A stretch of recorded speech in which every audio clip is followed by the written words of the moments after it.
Hello everyone, Andy here, and here's what you can look forward to in today's episode. In today's episode, I was joined by the returning guest in the franchise tags, Jonny Bisby, as we rank our top 10 NFL head coaches of all time. Jonny waxes lyrical about one of the older selections in our list. The way he was able to revolutionise the game, and so much in both the passing and running game that we see today.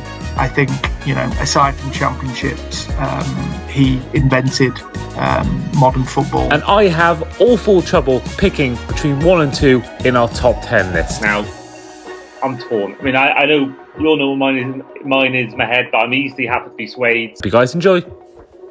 Hello and welcome back to the Across the Pod NFL podcast. I am, as ever, your host, Andy Davis. The sun is out, the vibes are good, and we're here to talk all things NFL. But before we do that and introduce our guest, let's head back to On This Day. Now, on this day, the likes of Garrett Bowles, Antonio Freeman, Vontae Davis, RIP, Darren Payne, Patrick Ricard, and Ryan Jensen were all born, and in 1968, the late George Halas retired from coaching, finishing with 318 regular season wins and 6 NFL titles. And that is a lovely segue into our today's episode's theme. So today's episode, we're doing another top 10, and this time we are doing the top 10 NFL head coaches of all time. And I brought a guest on me, a returning guest, back with me today, I should say, is Jonny Bisby. Jonny, how are you? Andy, thank you so much for having me back on. Really looking forward to this chat today. It's been a bit of a miserable couple of weeks since the NFL draft, so look forward to talking a bit about the NFL. And just looking forward to the next few months, and we're going to start doing a lot more of this, which is very exciting. Yeah, absolutely. I can't wait for the season to begin. It always seems to be an absolute mile away. The 7 months, you think, oh, that's absolutely ages away. Before you know it, the draft's finished. The off-season just, I find, flies by after the draft ends. It just goes by. And then before you know it, it's the Hall of Fame game starts and pre-season starts. You're like, right, time to lock in. The season's about to begin. So very excited for that. And hopefully I'll be seeing you once again in London come the London games in Wembley and Tottenham. Can't wait for the international games. Obviously, the biggest year ever for the NFL overseas, and with games in Ireland and Spain, it's going to be really exciting to see how different countries across the world embrace the sport in a lot more detail. But can't wait for the London games. There's so many storylines I think that are sort of starting to brew up. So I'm sure when the teams, including my Jets, arrive in London, there'll be something completely different, I'm sure. So exciting for the season to start. Yeah, I'm sure you're very excited for the Jets Broncos game. I bet that must be one that particularly you're excited about, or maybe you're thinking maybe not excited because maybe you think, oh, you might get embarrassed. Well, I've seen the Jets now 3 times overseas, and they've been here twice in the last, I think, 4 seasons, and they've been battered, particularly because of poor quarterback play against the Falcons and the Vikings, respectively. So I am pessimistic, but at the same time, I'm embracing Justin Fields. Bring something new to New York, and the pressure's off a little bit. So hopefully that can help. Like you say, in that big London game later in the year. And speaking of the Jets, of course, our last episode saw Jets International Fan of the Year, Olivia Peebles, come on the show and discuss all things about her draft experience, announcing a draft pick on stage. So if you haven't checked that one out, make sure you do. And of course, if you are missing DraftKings in the UK, head over to fantasygameday.app and use the code Andy5 for money back off your first paid lineup. So today's episode is all about our top 10 NFL head coaches of all time. And as we do in all our top 10s, we will each give 5 nominees. And with those 10 picks, we will then try and compile amongst ourselves a list from 10 to 1. And of course, we've had so many ones so far. We had our top 10 games that look forward to the most this season with Ben Isaacs, and many of the top 10 draft steals, and many of the top 10s. So do check those out as well on all our podcast platforms. So, Jonny, you are the guest, so you always get the guest always gets the first selection. So, Jonny, which head coach would you like to put forward first? Yeah, well, I found this sort of research and sort of going back in time, really, really, really interesting. I think as as fans of the game, particularly focusing on how big the NFL has become, it's always important to have a look at the sort of revolutionary people and coaches that first embraced this sport, and I think there is no one more suited, I think, to come in and be in contention for this award than the man who sits on the big Super Bowl trophy himself, Vince Lombardi. I think for many people will sit atop of this list. He is a god for the Packers and the amount of Super Bowls he won in the 50s and 60s. He I think has one of, if not the best playoff win rate of all time. He, obviously there are fewer teams around at that time, but I think someone who has had, such a long lasting impact. He is the standard. He is the goat. I think from multiple sources. Across the league. I think there's no one who is embedded more in the NFL and the NFL as a franchise than Vince Lombardi. So an obvious pick, I think, and I think we'll come on to people or coaches who have perhaps created new styles of the game from a purely tactical point of view in a lot more detail. But I think for gravitas, namesake, you can't start off with a better name than Vince Lombardi. Absolutely, he's someone I did look into. He was on my list of people I wanted to talk about. Yeah, I mean he's only like 71st in the league for games he coached and 46 for wins, but he's third in the entire NFL history for a win-loss percentage, 0.738. Two Super Bowl champions, 5-time NFL champion in total. Only coach to win 3 in a row, of course, 2 back-to-back in the first 2 Super Bowls. And exactly your point you made right at the start, it's the fact his name is on the most coveted prize in all of American football. I think he has to be someone that has to be in there. I mean, if anyone's ever watched his football life, they'll know how important he is and how good he has been, and how to the growth of the sport and what it is today. And I did a Mount Rushmore piece a few months ago, and he was on my NFL Mount Rushmore. And there's one of the coach who was on it, which I'll get onto later on at some point, I'm sure. But yeah, I think the fact just alone that his name's on the trophy is enough. But yeah, unbelievable. And yeah, I think from what I remember, the only coach to win 3 in a row in even before the rise of the NFL as it is today. So it is, a name we can't really not include at any point. Totally agree. But moving on to my first selection, I want to go for a more modern NFL coach. Well, I say modern. Bill Belichick is one I wanted to get in because I think out of the Super Bowl era, for me personally, he's right out there, one of the best. And I know there's the argument that he didn't do well after Brady left, and there's definitely a point to be made that maybe it was a lot to do with Brady, but also I think Belichick had equally as good a part to play in that whole dynasty of the Patriots. 6 Super Bowls as a Patriots head coach. He won one with the Giants as a coordinator as well. Took the Browns to the playoffs, which he got fired from there, but he took them to a place which they've really struggled to get in consistently since he left. 3-time coach of the year, and I think that he's done it with, albeit the same quarterback, but multiple different teams. He's done it with that first team that won 2, 3, and 4 years. Then he had that gap, and he won it again with the likes of Gene Edelman, Gronkowski, Amendola. So he won different eras, which I think is key because there's one thing winning 4 in a row or 3 out of the last 5, 6 years, and there's another thing winning multiple Super Bowls 10 years apart. So Belichick for me was someone I have to get in somewhere. I think that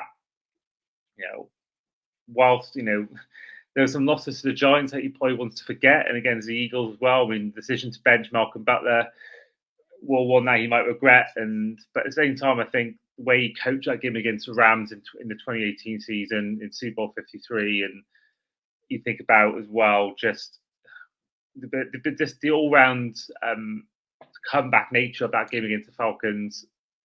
He's been a big part of NFL history. For me, he has to be involved in this list. And for you, Jonny, you might that name might bring back some haunting memories. Just back to with your head for about 20 seconds. Well, I'm very glad that Bill Belichick is no longer in the league. I mean, obviously not someone that Jets fans are too keen to talk about in detail. But there's no question that Belichick is one of if not the greatest NFL head coach of all time. I think the numbers obviously speak for himself. You mentioned he led essentially a 20-year dynasty of 3 separate teams. Obviously, he had the support around him with the greatest player that's ever lived in Tom Brady, but his ability, not just as a coach, but as a de facto GM as well, to find talent and be able to continue a team for 20 years to win that many Super Bowls is no one has ever done that before or will perhaps ever do that again. I think the standard for Belichick, he may not have revolutionized the NFL compared to other names I think that we'll mention, but he sure did revolutionize the Patriots. That's what he was there to do.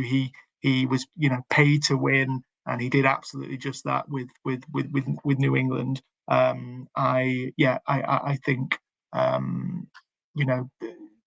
obviously I think in the last year or so there's been sort of question marks over him as a character that may have tainted his his reputation as the all-time great, particularly as he mentioned that the last 2 or 3 years of his career in New England was hampered by a regression in the team. But you can't overlook the simple numbers. The amount of Super Bowls that he won and the longevity that he was able to do it for.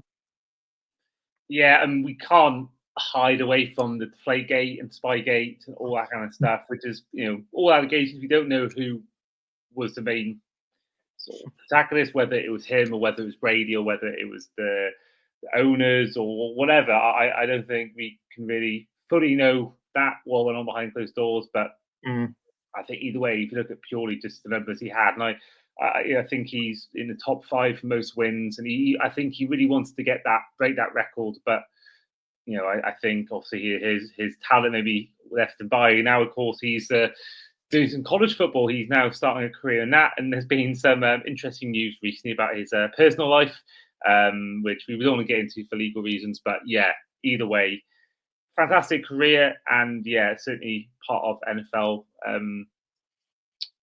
history. Jonny, now I'll head on to you for your second nomination for our top 10 list. I'm going to keep with the sort of theme of the back in the day style coaches, and someone that Bill Belichick regarded as the greatest NFL coach of all time. It is Browns and Bengals legend Paul Brown, who I think is unquestionably one of, if not the most innovative coaches in NFL history.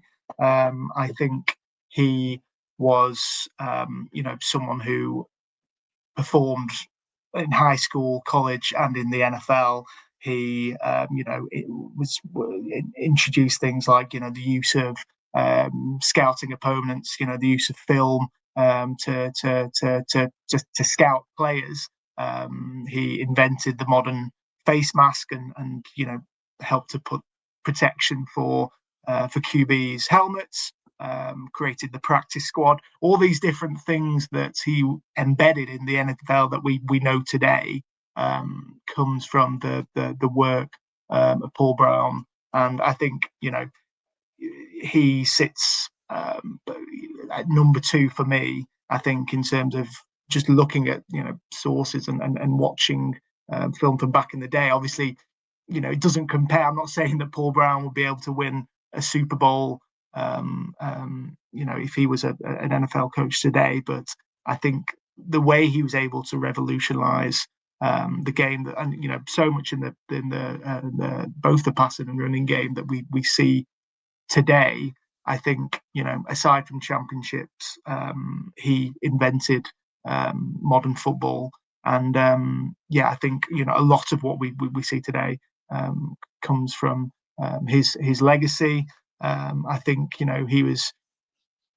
He obviously worked a lot with another name that is on my list, Bill Walsh, to create that West Coast style offense, which really came about in the what we saw from Walsh's team, the 49ers in the 1970s, which made them so destructive. I think has all the footprints coming from Paul Brown. So he really invented the playbook, and I think has so many things that are still relevant today. And while I don't think we hear a lot of Paul Brown in sort of these conversations. Obviously, recency bias plays a big thing, but I think when you have to consider the greats, Paul Brown for me sits right at the top. Yeah, again, he was someone I had earmarked, and he actually is a guy that I mentioned. I had two head coaches on my Mount Rushmore piece. He was the other one. Bill Walsh is actually my next nomination, so I was going to allude to that in my Paul Brown speech. The fact that I think again, this will be something I mentioned later on as well. That I think a coaching tree does say a lot about your ability as a coach. That people have learned off you and stuff like that, and no more than Jim Brown. I mean, Jim Brown, I want to use a quote that he spoke about Paul Brown and his impact. He said, Paul Brown integrated pro football without uttering a single word about integration. He just went out, signed a bunch of great black athletes and started kicking butt. That's how you do it. You don't talk about it. Paul never said one word about race, but this was a time in sports where you could play in some cities and the white players could stay at the nice hotel, but the black had to stay in the homes of some black families in town, but not with Paul. We always stayed in hotels. That took the entire team. Again, he never said a word, but in his own way, the man integrated football the right way, and no one was going to stop him. Now, that is quite a deep quote, more than just football, but I think that goes to show kind of his ability to sort of build a team, and sort of back at a time where this was a debate, and this was, an ongoing situation, and all the stuff going on with, I don't know whether that was before or after the Martin Luther King movement, but back then, I think anyone's watched a film, Remember the Titans with Denzel Washington, that similar sort of thing about integrating different cultures, and 7th most wins of all time as head coach. I mean, head coach for a long time as well. He was part of a team that were absolutely dominant. They won 4 titles before the Super Bowl era, and I think the fact that if you're getting the Browns to win 4 titles, I think that show how good you've been.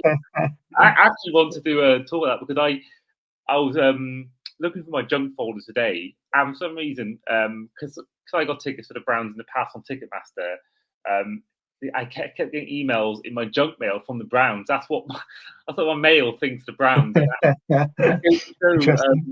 How well he did to get this team to win 4 in a row, but the impact, like Lombardi, the impact is there, and it's unbelievable, kind of what he's done, and exactly what you said, the impact he's made with the game film and the helmets and everything else. It is, a large part of that is down to him, and exactly, and he did exactly the same as he did with the Browns with the Bengals. He built them up from nothing. He is essentially the football's godfather to franchises, which obviously the Bengals in recent years, but since then have probably struggled since he's left. So I think that unfortunate legacy just speaks how much of a pioneer and leader. I think that's fundamental here. We're in a coach, you want a good marriage between tactician and leader, and I think that the names that we've mentioned so far are right to the top of the tree within any sport. Paul Brown, good pick. And another good documentary on football life. That's one of my favourite programmes, alongside Four Super Sundays, one of my favourite ever sports programmes. And his football life is really, really interesting. I mentioned before, Bill Walsh is my next nominee. I think the fact he was a head coach, for one of the best dynasties in NFL history, in the 49ers. Joe Montana, one of the best quarterbacks of the NFL history. And exactly what you said, the West Coast offense, which is such a big part of today's NFL. Talk about impact. The fact that he's gone on and sort of started that, which has become, a real big feature of the NFL, is goes to show his kind of strength as a coach. And, I think, again, there's, the stats pile on there in terms of games and wins, but I think you look at the numbers when it matters. I mean, Joe Montana was 4-0 in Super Bowls, and that was all under Bill Walsh. And goes to show again what kind of impact he had. And I think, in fact, I think most coaches will mention State are in the Hall of Fame. I think that's I think Bill Belichick isn't yet, but he will be in a few years. But I think just all round for kind of the kind of moments we had as the Niners. Think about the drive from Montana when he points out John Candy in the crowd and sort of drives him down the field. You think about the catch against the Cowboys, and you think about the Jerry Rice kind of career he had, and sort of, I think, easily the best receiver of all time. He was playing with Bill Walsh for most of his time there. Sort of, again, I think he did it, sort of, unlike Belichick, he did it in a period where there wasn't a salary cap. I think that probably the strength of Bill Belichick's sort of arsenal. But either way, it's an amazing, and achievement he had. I mean, he's in the 49ers Hall of Fame, all-decade team in the 1980s, 100th anniversary all-time team as one of the head coaches. And for me, it is a brilliant team he created. And I think for me, Bill Walsh had to be in there somewhere. Yeah, totally agree. And I think you touched it there. I had him above Don Shula, primarily because of the 1984 Super Bowl win, where his Niners team crushed the Dolphins. I don't think there's a bigger indictment of him in the seeding here, and questions over whether it's Montana was obviously the star, one of the greatest players of all time, but he was made by Walsh and Walsh's system. And like you say, fans love his coaching. And I think, he was a guy who would outthink the opponent, with his playmaking ability 9 times out of 10. So I think, another massive innovator, and someone that we see still present in today's game in terms of the legacy of play and longevity. I think is why he's so highly regarded, Bill Walsh, for all those points you mentioned as well. Right, let's head on to your third nomination. Which head coach are you going to give me? There's a lot off the table there, and I've got a few more. I think I'm going to go with one that I think quite a lot of people probably won't have included in the top 10, but I think today's game and today the NFL as a franchise, you can't talk about the NFL without mentioning John Madden. Obviously, had a fairly short career as a head coach. He was only, the Oakland Raiders as they were for the best part of a decade. But I think his impact on the game has been huge. Obviously, got that Super Bowl win in the mid 70s, and I think it was his personality, his swagger, his and his even his Raiders team were so relentless and physical. I think we owe a lot to someone like John Madden, who just brought the character to the NFL as a franchise, as I mentioned, rather than being purely a sport. Obviously, his raw energy, made football such an exciting experience for players, fans. He's obviously probably more known for his broadcasting and obviously his legacy with the Madden game. But that for me, just speaks volumes of how well regarded someone like John Madden was and still is. So he may not have the accolades that a lot of other coaches have because his career was relatively short compared to them. But I don't think you can mention NFL head coaches without considering someone like John Madden. And I left off a couple of names on my list to find room for Madden, mainly because I can see and know how well regarded he is as a coach, as a person, as just someone who loved football, and yeah, that's why I think he massively deserves a place on this list. Yeah, see, I did think about Madden, but I think again, you mentioned then the longevity he had compared to others. I kind of did stay away from maybe having him.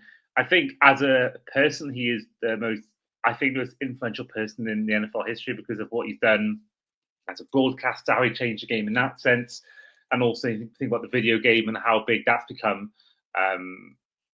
So yeah, I kind of think people would associate that more with him than maybe his coaching. But won a Super Bowl with the Raiders, kind of ended on in the shock way. I think he did end his coaching career almost abruptly. He could have easily gone on for a few years, but I think he was very emotional. I think kind of character he is. I think he was made to be on TV. I still think Sean McVay is like that now with the Rams, and I do feel like even though it might have been abruptly, I think his career was absolutely done the right way in going into broadcasting and and what career he had there, and that probably was his finest moment. And infamously didn't like going on planes. We had the Madden Cruiser where he traveled to each game by bus, and America's a big country, and the thought of having to I've been on some coaches and trains where it's been about 10 hours, and that's sometimes just from state to state, 10-hour train from Miami to Jacksonville, and that is a long train, and that's just one state. I with how the NFL schedule is, I mean, I don't know whether it was the same back when he was doing it, but think about one week you could be in Kansas, then you're in California, then you're in New York, and it must be. I mean, you must do over the course of a couple of days, but yeah, fair play to him. I mean, you must have seen some great sights during that time. There's some great scenery out there, but yeah, amazing guy. The turducken is one that I've never tried as of yet. I don't eat ducks, that's probably why. But he Thanksgiving football was his obviously his big dance, and we all know. I think it's John Madden. His name's still these days in Thanksgiving football. So yeah, fair play to Madden.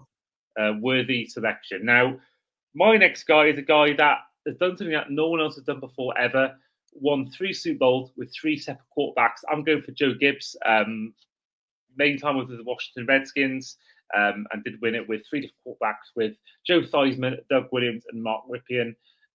He did also amazing going to NASCAR and won 5 NASCAR championships as owner of the Joe Gibbs racing team. But I think he was there from the years of 1981 to 92 and did come back for 3 years. But I think over a 10-year spell to win 3 Super Bowls with 3 different quarterbacks is an amazing achievement. I mean, some quarterbacks, who win your Super Bowl will be there for 10 years. And I think if you're constantly changing quarterbacks, you would normally associate that with maybe not getting enough wins or having disappointing seasons. I mean, why would you get rid of a quarterback if they're not doing well? But the fact he's gone and had 3 quarterbacks and won with each of them is an incredible achievement. And I think that probably hasn't got the accolades maybe of others, but I think surely for the achievements he had there, I mean, 154 to 94 record win-loss wise, and again hasn't got the sort of the legendary sort of kind of plays, that sort of kind of system that the other coaches have in this list. Maybe he hasn't had the impact. It's not called the Joe Gibbs Trophy win a Super Bowl, but I think, for what he did with the Redskins over a 10-year period, 2-time Coach of the Year, for me, has to be in there somewhere. Yeah, completely agree. I think his name always pops up in these conversations, and being honest, I had to do my sort of research and look at some tape, and I think, like you said, he's done something that no one else has ever done, and he did the most with what he had. Obviously, his teams had a lot of talent, and there were some brilliant players within that, the likes of John Riggins and Art Monk, and obviously the Hogs were at that peak, during his stint in the 80s with the Redskins. I think winning with different QBs is a huge superpower, and not many people have done that. But he can also win the scrappy way. And he was so adaptable, and someone who I think would be successful today. He obviously he had good QBs, but I think there are so many different ways to win, which I think that comes across a lot in the sort of narrative around Gibbs.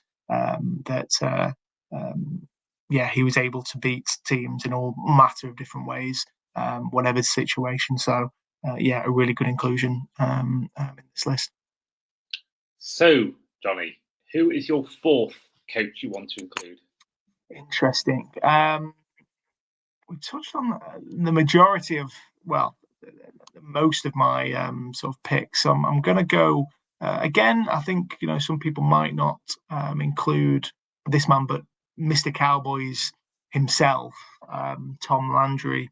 I think someone who is obviously synonymous with the Dallas Cowboys, having been there for the best part of 30 years. At the Cowboys' peak in the 80s, 70s. They were. He was someone who, I think it was 20 straight seasons. He had a winning record, which is absolutely bonkers. We talk about Mike Tomlin and the Pittsburgh Steelers record. They've still got a little bit of a way to go to hitting that. But 2 titles in 29 years probably doesn't sound like a super fantastic return, but I think as a franchise, and what he was able to do to push the Cowboys into the behemoth that it is today in the States, and as a franchise himself, I think he invented stuff.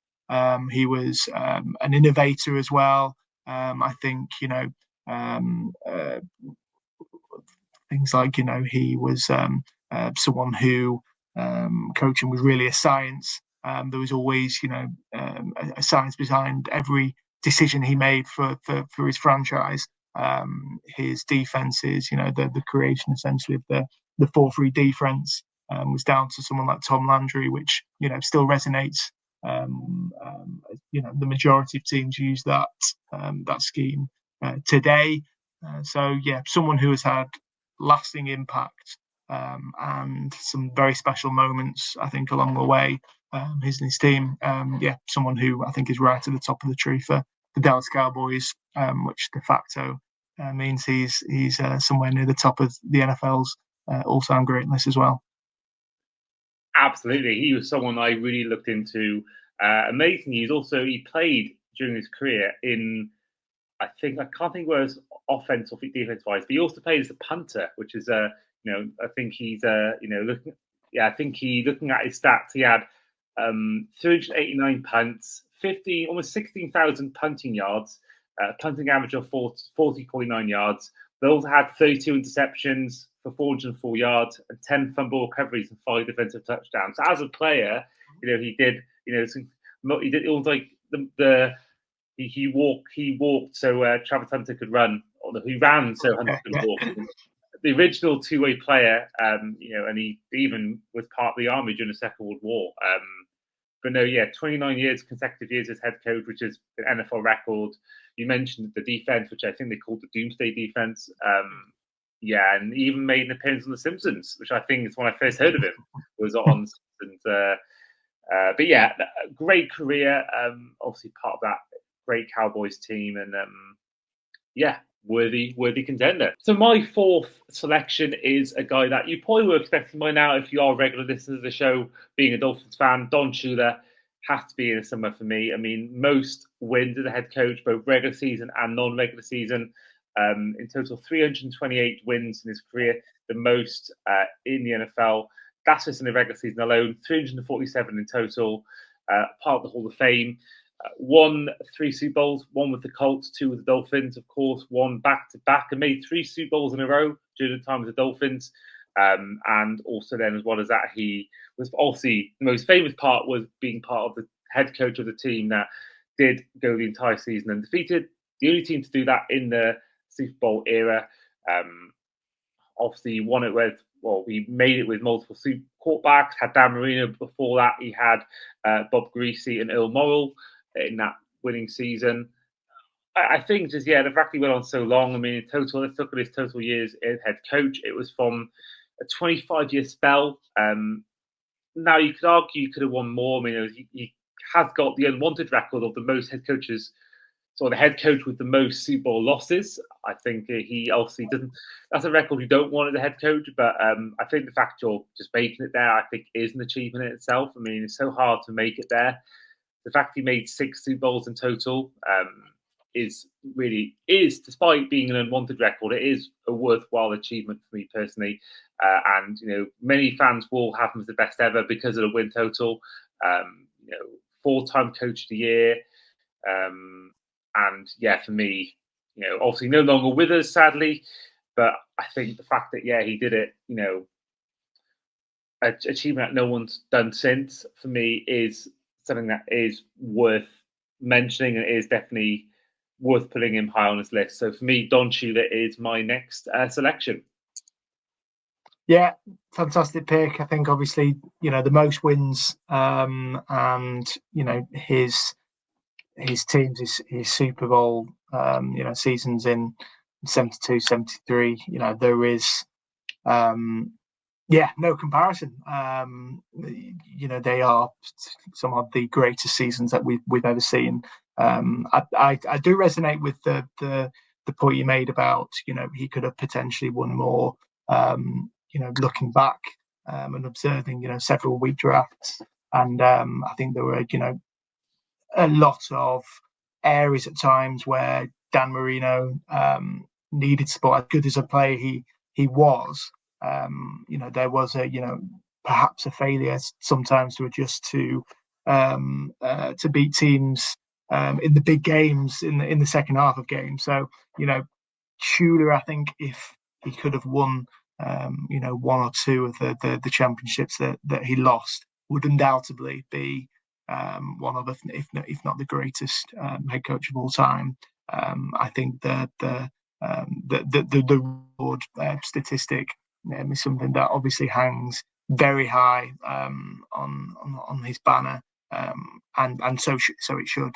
It's something that no one has ever done, and has not done since. So great selection with Shula, but yeah, could have won more, and I think should be higher on this list if he had. Yeah, it is. It's a tough one because he has got the most wins in history, and he has done so much for the game. And there's some Dolphins fans that I'm friends with that will die on the sword that he's the best coach of all time. But I think personally, I know this probably might be a bit of a controversial statement. I don't think he is, because I do think that it's probably there because he's been there, argue, most years out of most head coaches. I think that if you look at sort of purely Super Bowl performance, he has lost 4. And I know Dolphins fans like myself like to tease the Bills all the time of losing 4 Super Bowls in a row. And this is why I didn't include Mark Levy in my top 10, because he didn't get a win. And whilst Shula did have that achievement of the unbeaten record, I kind of think, there were times where he could have, he kind of got outcoached sometimes. A bit like Wenger, to be honest. Wenger had the unbeaten Arsenal team, but I think at times the likes of particularly Mourinho, but also Fergie did outcoach him many times. And yeah, it's, for me personally, still, easy top 10, but I don't think he's number one. But still a very good coaching career. Now, Jonny, back to you for your final selection in our top 10 list. Tricky one. There's a couple of names that I'm sort of toying with. I'm going to go with, again, a bit of recency bias and someone who has, I think, ascended up the charts. I don't think he's, near the top 5 yet, but I'm sure a couple of Super Bowl wins, hopefully in the near distant future for him, would push him up. That is Andy Reid of the Kansas City Chiefs. Now, like I say, a little bit recency bias, and obviously he's coming off the back of possibly his worst season with the Chiefs. But I think that statement, considering that they lost in a Super Bowl, that they managed to get there, I think speaks so highly of what Reid has been able to achieve with the Chiefs and what he achieved with the Eagles, two franchises that were, I think, in the bedrooms of the NFL when he took over, and obviously particularly the Chiefs now, where he has shown that he is, an offensive mad scientist, essentially. That he's obviously got one of the greatest players we've seen in Patrick Mahomes, which does help. But I think in terms of what a coach does well is, building the team and building the staff around him. We know how good they are when they click on offense, and last year I think we saw how injuries definitely played a big part of that, and perhaps a Super Bowl hangover themselves. He has to put the rights in 2025, and I wouldn't bet against the Chiefs being incredible this year. I think if they can get the likes of obviously Rashee Rice and Hollywood Brown, I think moving for Mahomes, I think the sort of system that Andy Reid can oversee will be electrifying. I think his longevity is unreal, and we've seen so many incredible games over the years. The Rams game from 2018. That was the first game. I think I sort of remember being like, "What on earth is happening here?" And he was able to pluck out what was the best offense in the league at the time, the Rams, and we've seen Super Bowl wins over the last couple of years. He and Mahomes are creating something very special, and I think he is becoming a lock in the top 10, particularly because of the amount of wins that he is getting under his belt, and I think he is a modern genius, and yeah, I've not got much more to say. He's the best coach in the NFL, I think, currently. But, he's obviously getting older, but definitely has more room to win a few more, and potentially a few more Super Bowls as well. Absolutely. I mean, he's won 3 already. He's lost 3 as well. Lost 1 with the Eagles and then 2 with the Chiefs. And I think there's a whole debate about would Mahomes have done as well if he joined the Bears, and would Trubisky had failed if he drafted by the Chiefs, not the Bears. And I think that a part of that big debate is partly down to the failures of the Bears front office, but I think part of it as well is to do with the coaching staff in Kansas City. I mean, the fact that he has Mahomes, Granted, and Travis Kelce, but most years the receiving core has been pretty average. I mean, Hollywood Brown isn't bad, but I wouldn't say he's like, oh my god, he's elite. And I think that Kadarius Toney has had a terrible career apart from his time with the Chiefs, where he had that amazing play in the Super Bowl. Cole Hardman caught the winning touchdown pass in Vegas against the Niners. He's not exactly someone that you look at as an elite receiver. In fact, you lose one of the best of his era, and Tyreek Hill, and then you win 2 Super Bowls and make 3 in a row. It goes to show again, not just down to Mahomes, but also down to the coaching of Reid. And I do feel like like most quarterbacks, you need a good coach around. I don't think Mahomes would have won as many or been to as many if Reid wasn't his head coach. If it was, say, Matt Nagy, for example, current OC, I don't believe he would have made as many Super Bowls. I mean, the one stat that blew me away was that he's had a 26-year head coaching career. I mean, out of that time, 273 wins, 146 losses. But the most crazy thing to me is that he's had just 3 losing seasons in those 26 years. Every coach has bad eras, but the fact he's kept that consistency going, keep having winning seasons, and talking of which, 19 of those seasons were double-digit win seasons. Not only is he winning, having 9-8 seasons, 8-8, and making the playoffs that way. 19 double-digit win. That's incredible. It's an incredible achievement, and he did well with Alex Smith and Donovan McNabb and everyone else he coached. But obviously, Mahomes has taken that step further and gotten that over the line and getting that. So because at one point he was seen as that losing coach. For a while, he was seen as a coach that can't quite get it done, and Mahomes has helped him do that. But for me, absolutely a worthy contender. I mean, he is best in the league right now, and I don't know whether I do feel like he won't be with Mahomes as long as maybe Belichick was with Brady. I think Mahomes maybe came maybe 10 years too late in his career, but I think certainly he's got another few years left in him. But we never know. I can see maybe one more win. He could easily sail out in the sun. But amazing career. The kind of plays they've drawn up. I mean, the Wasp play in the Super Bowl, the first one they won against the Niners. There was that funky little play they did where they did a little spinning around thing in one of the regular season games, and just so many innovative plays that he draws up every year, and kind of plays he stays up for the big games, and for me, he is absolutely a modern great and absolutely worthy of being in this top 10 list.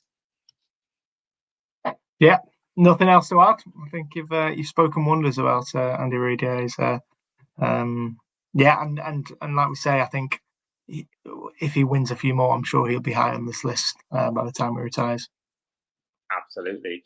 Now, my final selection, I should say, is someone that I did allude to it earlier. I kind of want to get him in here because I feel like his coaching tree alone is worthy of putting him in because it's an amazing coaching tree. But just in terms of even just as a coach, I mean, he won 2 Super Bowls, a 2-time Coach of the Year.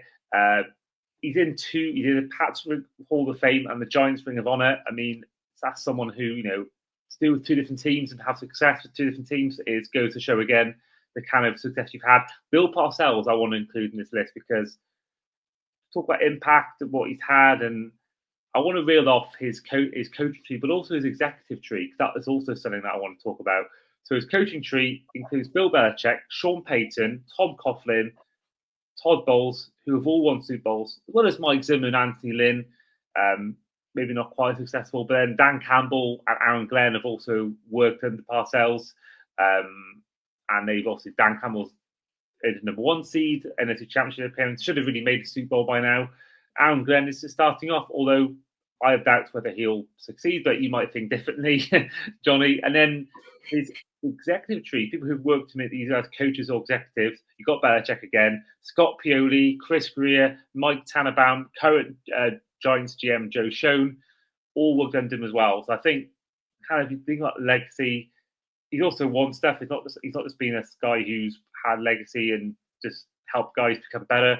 It's the fact he's actually won stuff as well as a coach, mainly with the Dallas Cowboys. Mainly with the New York Jets. Giants. What am I saying? And yeah, amazing career. And yeah, that sort of coaching tree and executive tree is just absolutely phenomenal. Yeah, I can agree. Obviously, someone who took over these unfortunate franchises and was able to turn them around and mold them into winners, as he, he's able to do, particularly with the Giants, as you say. He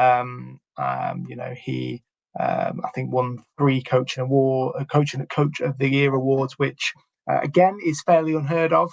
In the modern day, you don't get that consistent recognition. You may have you. Not saying that people like Bill Belichick and Andy Reid aren't winning these sort of awards, but I think he was someone who obviously influenced so many people and influenced so many teams. Mentioned the coaching tree and his assistants that have become so successful, and I think that's a huge legacy point to Parcells and why he should be in this list.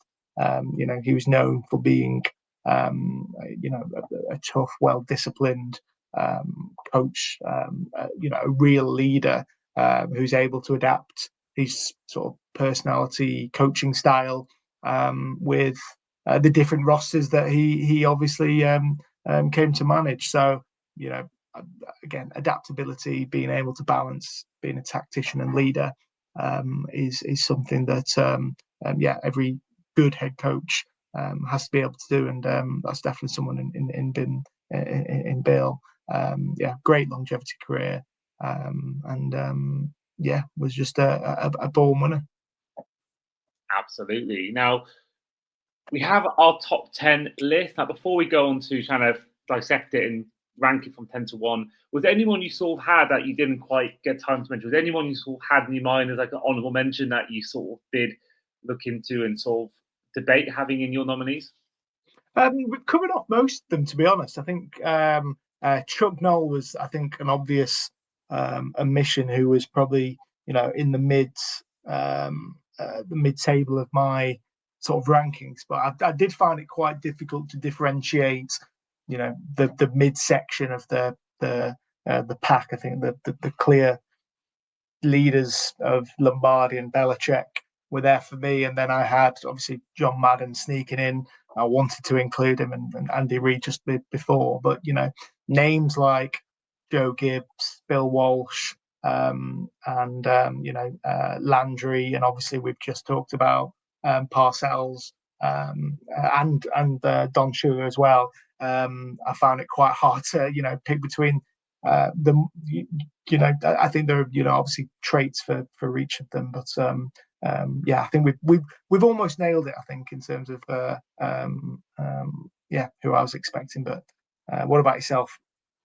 Yeah, I mean, Chuckwell was the one going omission for me. I mean, that's probably the one that's going to get the most hate online for that. I mean, 4 Super Bowl wins. I really wanted to get him in. Steelers legend. Yeah. I kind of. He probably is a better coach than the likes of Joe Gibbs and Bill Parcells, but I think I kind of feel like for impact, I feel like whilst obviously Chuck Noll had an amazing career, and he is for obvious reasons seen as one of the best to ever do it. I don't know, maybe we could have included him, but I kind of feel like Don Shula had the unbeaten team.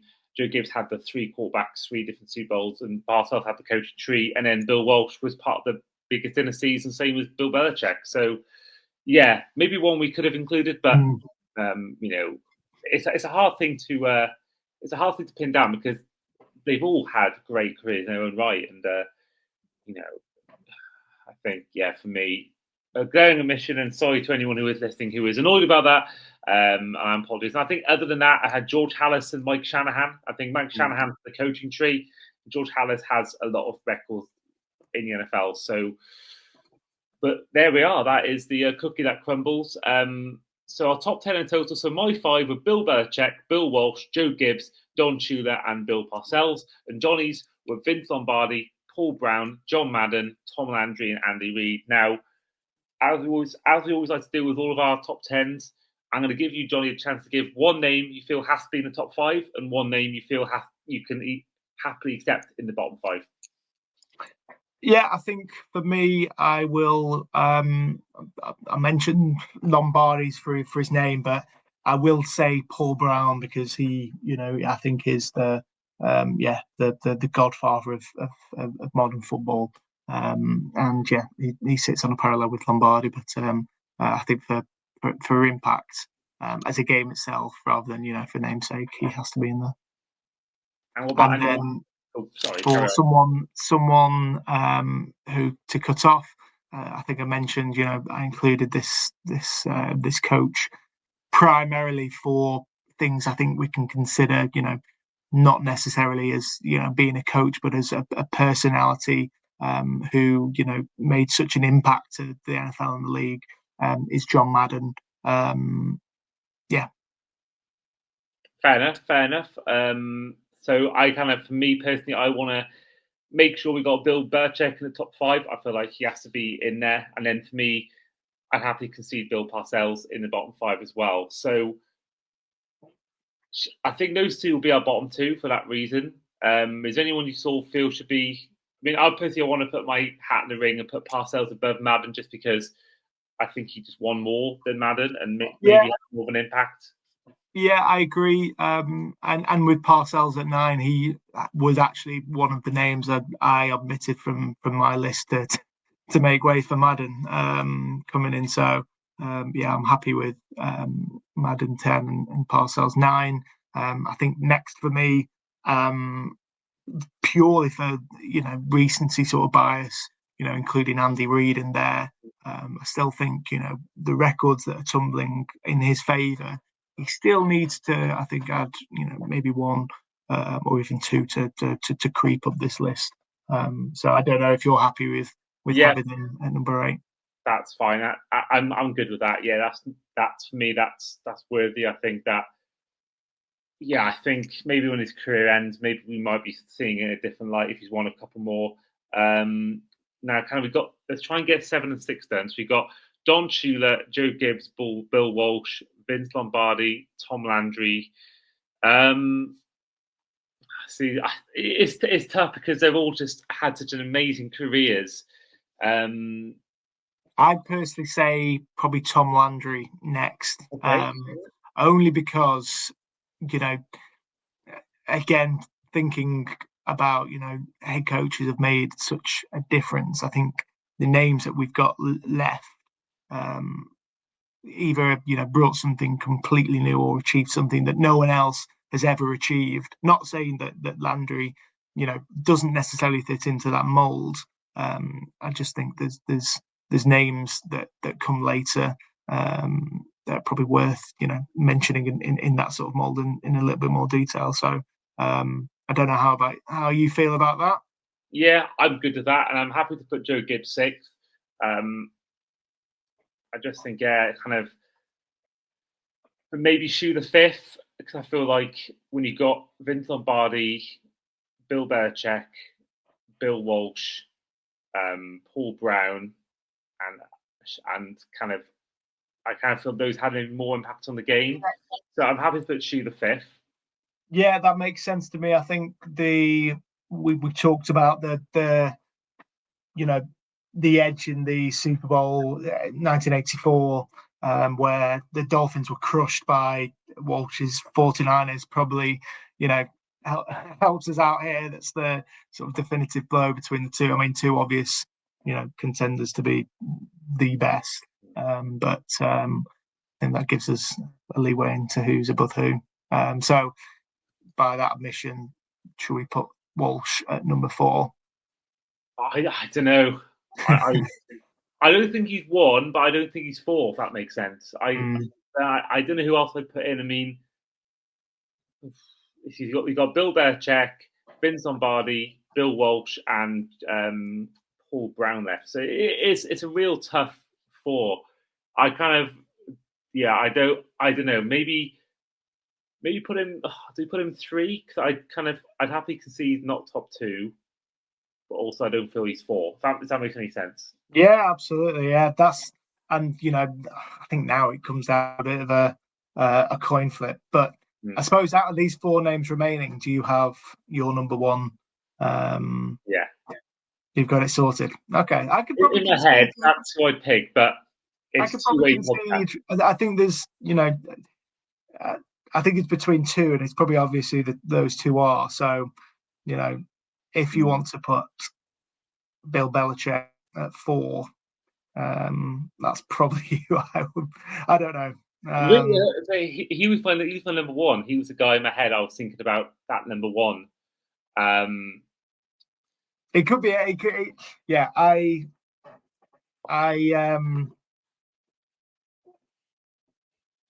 mean, I would entertain the idea of having Paul Brown 4th, just purely for it depends how you see it. Do you go for legacy or do you go for wins? Because if you go for wins, then the other three crap all over Paul Brown. But I think Paul Brown's impact off the field as well has him a worthwhile top 4 contender. So I'm like I say, I think it's now you can make an argument for any of them. We're sort of clearing. I'm happy to go Brown at 4. That's not a problem to me.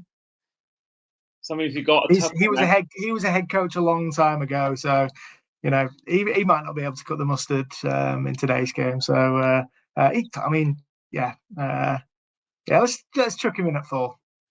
That is, and then we've got 2 left now. We've got either Vince Lombardi or Bill Belichick. Now, I'm torn. I mean, I know you all know what mine is in my head, but I'm easily happy to be swayed. So, how do you feel about Jonny, about the top 2? Where are you seeing the sort of ranking? You sort of implied he'd be 4th. Maybe you do feel Lombardi is better? No, I mean, again, I think Lombardi, the essentially the creator of football is, what I'm trying to say, I think is, he might not be, the best head coach, but I certainly think he is the greatest in terms of legacy in every aspect of the game that we see today. He is, I think, or his name is synonymous with the NFL, with the Super Bowl, and I think there is a reason for that. But Bill Belichick is, he's won the most Super Bowls. He is, and that's he is someone who just wins, and that's the main objective of sport. So you can decide, Andy.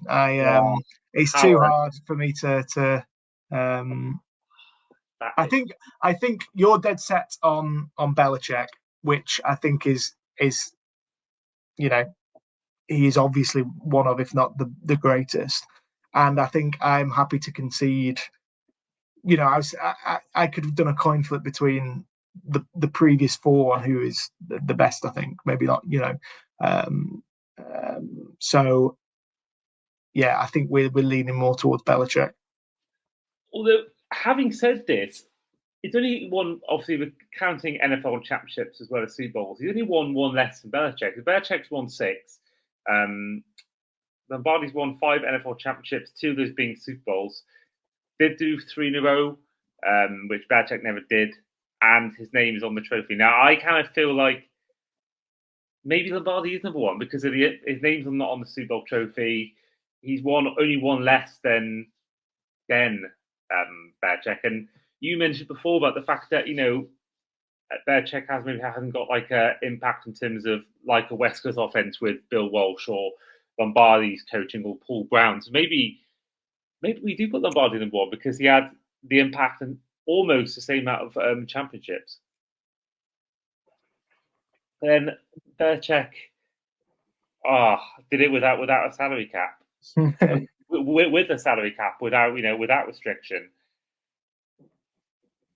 I think this is, I've almost done so far. This might be the hardest one to pick because I feel Have you ever had a tie in these lists? No, you've got to pick someone. That is actually a good thing. That is a good thing. We actually want to ask you guys a quiz question at the end of the show. Now we'll ask it now because you mentioned ties. Now we're going to do a quiz question for the audience, and we'll reveal it in the next episode. We will do a poll online. We'll do a chance, give people a chance online to give us the answers. But whilst doing my research, I found records. So we want to give a shout out to the winner of this award. Now I'm just trying to find the exact part of my document it was in.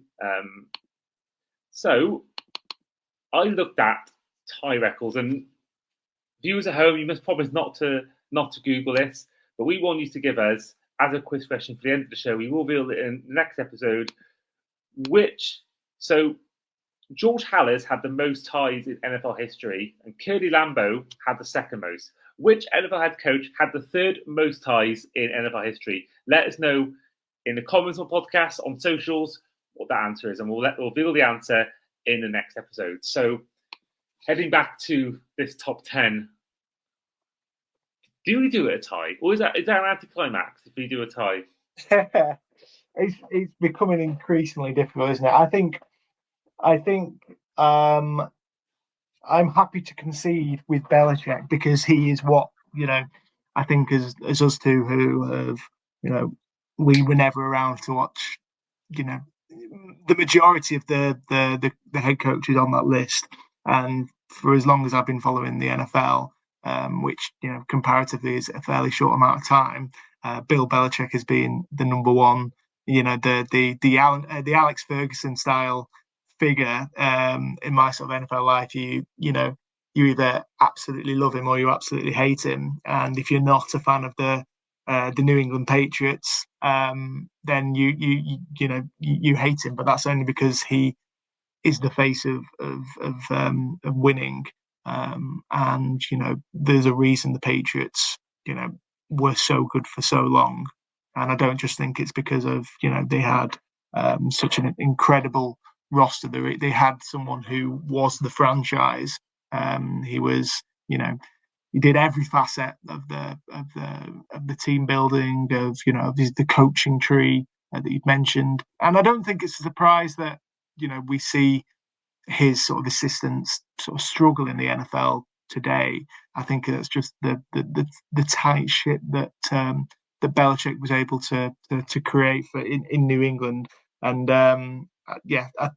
he resonates so much with Alex Ferguson, like I mentioned, and we try to argue against, I think, these sort of figures not being the greatest, but numbers speak for themselves, and it doesn't matter, I think, in terms of creativity or influence or what you were as like a scientist of coaching. The main objective is to win, and Bill Belichick's won the most. So yeah, I think that argument for me suggests he should be the number one. Yeah, I agree. I think we'll go Belichick number one. I mean, I will say I don't like the argument of we didn't see him play because, or not see him play, see him coach because it is the best of all time, and I don't want to crap on guys because I've not seen him coach. But at the same time, Belichick has the numbers and the longevity as well is key. So let's do Belichick number one. So in total, our top 10 list is as this. So 10 is John Madden, number 9 is Bill Parcells, 8 is Andy Reid, 7 is Tom Landry, 6 is Joe Gibbs, 5 is Don Shula, 4 is Paul Brown, 3 is Bill Walsh, 2 is Vince Lombardi, and number 1 is Bill Belichick. And let us know in the comments what you think about this list. We will do a graphic on the socials, so do let us know in those comments what you feel about our top 10 lists. But that's where we'll end the episode for today. So, Jonny, once again, thank you for coming on. Thank you, Andy. It's been a pleasure, and enjoy the rest of the off season. I hope it goes really quickly. Yeah, you too, mate. And hopefully I'll see you in a few months' time in either Tottenham or Wembley Stadium. But in the meantime, this has been the Across the Pod NFL podcast, our top 10 head coaches of all time. I've been, as ever, your host, Andy Davis, with our guest today, Jonny Bisby, and we'll see you guys next time.